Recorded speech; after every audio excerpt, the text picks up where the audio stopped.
banyak hal. Saya mohon maaf kepada ibu saya, yang saya yakin hari ini nonton di TV.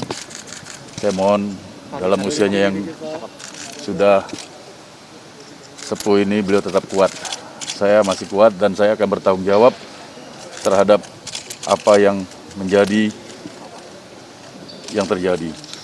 Kemudian saya juga mohon maaf kepada seluruh masyarakat Indonesia, khususnya masyarakat kelautan dan perikanan, yang mungkin banyak yang terhianati, seolah-olah saya pencitraan di depan umum. Itu tidak, itu semangat. Ini adalah kecelakaan yang terjadi dan saya bertanggung jawab terhadap ini semua.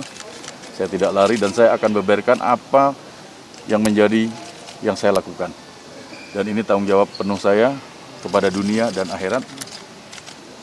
Saya terima kasih kepada teman-teman media yang sabar ini, dan saya akan jalani pemeriksaan ini insya Allah dengan tetap sehat. Mohon doa dari teman-teman.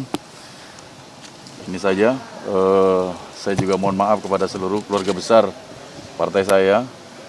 Saya dengan ini akan mengundurkan diri sebagai wakil ketua umum. Juga nanti saya akan mohon diri untuk tidak lagi menjabat sebagai menteri, dan saya yakin prosesnya sudah berjalan. Saya bertanggung jawab penuh dan saya akan hadapi dengan jiwa besar. Terima kasih teman-teman.